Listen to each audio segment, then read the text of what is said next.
नमस्कार, मैं हूं आपके साथ पूर्णिमा मिश्रा। हमारे खास प्रोग्राम क्या कहते हैं नरेंद्र मोदी में आज आपको सुनवाएंगे पीएम मोदी का वो ऐतिहासिक भाषण जो उन्होंने 22 नवंबर 2013 को दिल्ली में दिया। अपने भाषण में मोदी जी ने कहा कि अगर आपके इरादे नेक हों, आप जनता जनार्दन के दुखों के साथ जुड़े हुए हों, तो समाधान के रास्ते अपने आप मिलते जाते हैं। लेकिन कांग्रेस पार्टी ये मन से मान चुकी है कि ईश्वर ने हमको सत्ता के लिए ही पैदा किया है। जनता हमारी जेब में है, जाएंगे तो कहां जाएंगे। मित्रों, लोग सवाल करते हैं कभी कभी कि मोदी जी, आपके पास गुजरात मॉडल है, वो है क्या? ऐसा पूछते हैं। क्या वो कहीं लागू पड़ेगा क्या? ऐसा पूछते हैं। भाइयों बहनों, मैं मॉडल की चर्चा नहीं करता हूं, लेकिन मैं एक समस्या को आज हाथ लगाना चाहता हूं। आप देखिए, आप यमुना जी के पास बैठे हैं और फिर भी पानी के लिए तरस रहे हैं। गुजरात के अंदर 4000 गांव ऐसे थे 2001-2 में, जिन 4000 गांवों को टैंकर से पानी दिया जाता था। और टैंकर ये भ्रष्टाचार का बहुत बड़ा उद्योग है। आधा टैंकर भरो,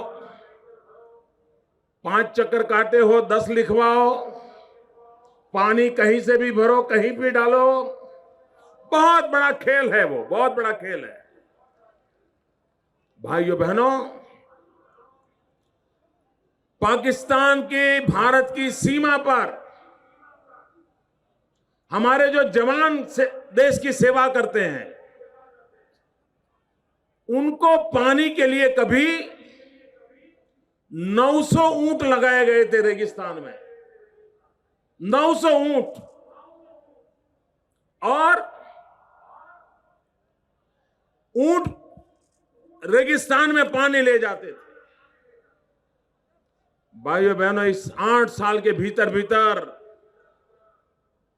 मध्य प्रदेश के किनारे पर नर्मदा का पानी उठा करके हिंदुस्तान पाकिस्तान की सीमा पर हमारा जो जवान तैनात था, उसे नर्मदा का पानी पहुंचाने का काम हमने किया।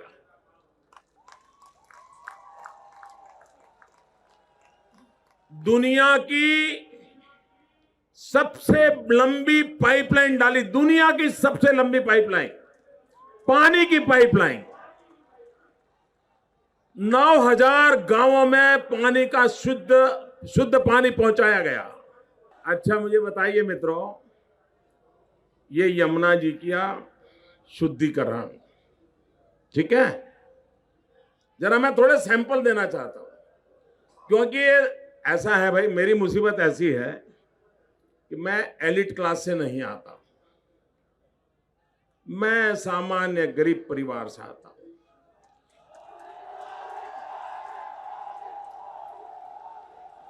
और दिल्ली की जो एलिट क्लब है, वो मुझे कभी स्वीकार नहीं कर सकती। उनके लिए मैं उनकी आंखों में चुभता रहता हूं। ये क्या करेगा, ये क्या बोलेगा, ये कैसे करेगा, है पता नहीं क्या क्या स्टोरियां चलती हैं। मैं तो भाइयों बहनों, मैं एक और सैंपल देता हूं। और वह 3 पीढ़ी से जो लोग राजनीति में हैं, दुनिया की अच्छे से अच्छी इंस्टीट्यूट में जिनको पढ़ने का सौभाग्य मिला है, और जिनको आप लोगों ने 15-15 साल तक राज करने का अधिकार दिया, अवसर दिया है, एक गांव का गरीब का बेटा बोल रहा है आज। भाइयों बहनों, आपने यमुना जी की सफाई के लिए कहते हैं 3000 करोड़ खर्च किए। 3900 करोड़ खर्च किए। यमुना जी साफ हुई क्या? कोई सुधार हुआ क्या? आपका गौरव बढ़े ऐसा कुछ हुआ क्या? मैं दिल्ली वासियों को निमंत्रण देता हूं, यहां की एलिट क्लब को निमंत्रण देता हूं, आइए एक गरीब गुजराती के गुजरात में आइए, मेरे यहां साबरमती नदी को देख लीजिए, उस पर बने रिवर फ्रंट को देख लीजिए, और वो भी सिर्फ 900 करोड़ रुपए में।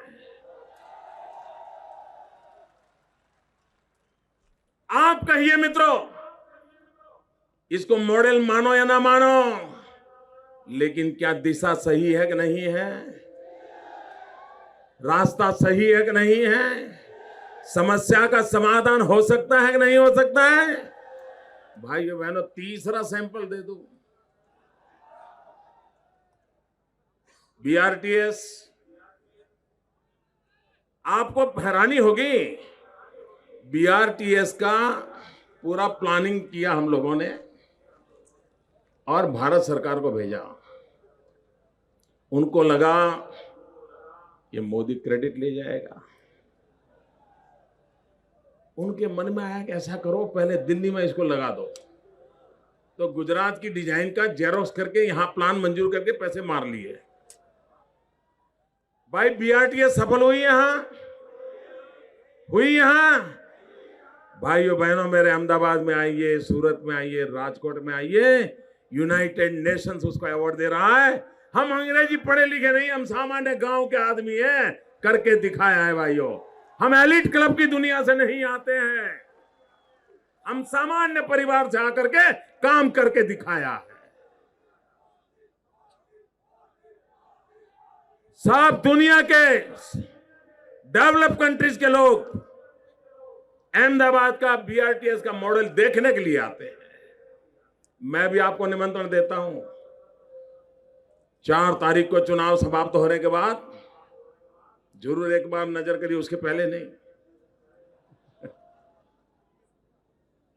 कहने का तात्पर्य यह है मित्रों, अगर आपके इरादे नेक हो, आप जनता जनार्दन के दुखों के सुखों के साथ जुड़े हुए हो, तो समाधान के रास्ते अपने आप मिलते जाते हैं। लेकिन भाइयों बहनों, अच्छा दिल्ली एक सिटी स्टेट है, ये आपका दिल्ली का जो साइज है ना, मेरे यहां रेगिस्तान उससे 10 गुना बड़ा है, रेगिस्तान उससे 10 गुना बड़ा है। और भाइयों बहनों, आप मुझे बताइए, यहां के मुख्यमंत्री को काम क्या है? उसको कोई रेगिस्तान संभालना पड़ता है, उसको समुद्र तट पर कोई संकट आता है तो देखना पड़ता है, उनको किसान की फसल खराब हो गई तो कोई चिंता है? कोई काम ही नहीं है, कोई काम नहीं है, फिर भी काम होता नहीं है। भाइयों बहनों, इसका मूल कारण यह है, और जब तक हम इस कारण को नहीं समझेंगे, हम गलतियां करते रहेंगे। कांग्रेस पार्टी ये मन से मान चुकी है कि ईश्वर ने हमको सत्ता के लिए ही पैदा किया है, जनता हमारी जेब में है, जाएंगे तो कहां जाएंगे? कभी मोदी का डर दिखाएंगे, कभी भाजपा का कोई जनरल कोई मुद्दा लेकर के उठा देंगे, डराते रहेंगे लोगों को और वोट बटोर लेंगे। भाइयों बहनों, जो दल जनता के दुख दर्द और पीड़ा संवेदना के साथ धरती से जुड़ा हुआ इंसान, अगर उसको कोई दायित्व मिलता है तो दिन रात जागता है, समस्याओं के समाधान के लिए दौड़ता है, वो ऐश और सुख में नहीं पड़ जाता है। कांग्रेस के लोग सत्ता सुख के आदी हो गए हैं। और भाइयों बहनों, एक कांग्रेस पार्टी बड़ी कमाल की पार्टी है। उन्होंने नाम भी बदले, निशान भी बदले, नीतियां भी बदले। हर बार देखिए आप, कभी ये इंडियन नेशनल कांग्रेस, वो भी किसी विदेशी ने जन्म दिया था, चलते चलते वो कभी संस्था कांग्रेस हो गई, कभी वो कांग्रेस आई हो गई, कभी वो सिंडिकेट हो गई। आज भी कांग्रेस के 1 डजन करीब नाम बाजार में चलते हैं। कई प्रकार के नामों से ये पार्टी ने जन्म लिया, चलती रही, निशान में बदले। पहले 2 बेल लेकर के आते थे, बेल उनके कत्ल खाने चले गए। फिर गाय बछड़ा लेकर के आए, वो बांग्लादेश चला गया। फिर हाथ लेकर के आए। पार्टी के नाम बदले, निशान बदले, नीतियां भी बदली। कभी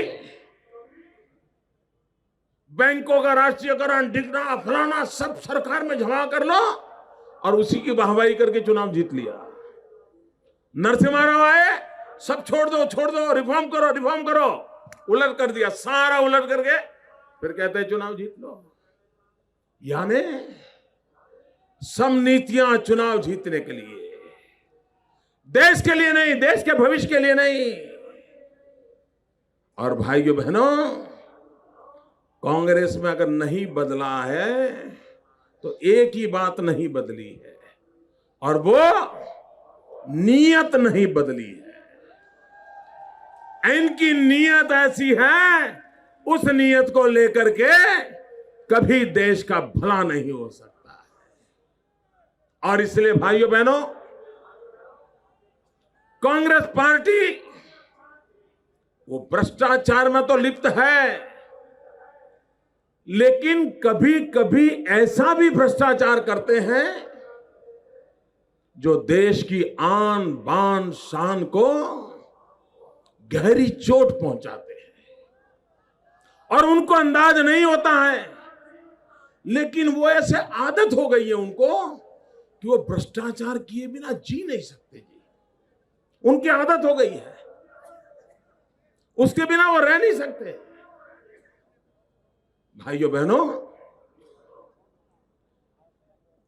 कॉमनवेल्थ गेम्स का भ्रष्टाचार,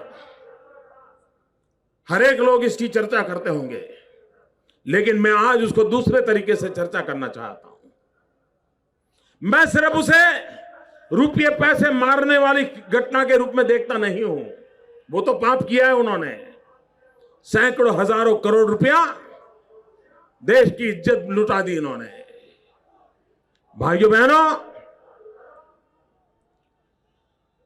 आप देखिए, दुनिया का हर देश अपने यहां कोई भी अंतर्राष्ट्रीय अवसर होता है, उसका उपयोग पूरे विश्व में अपने देश के ब्रांडिंग के लिए करता है। देश की इज्जत का बढ़ावा हो, विश्व में देश का लोहा माना जाए, इसके लिए काम करता है। लेकिन आप देखिए, कोरिया कोई समृद्ध देश नहीं था। कोरिया के पास 15-20 साल पहले ओलंपिक का खेल आया।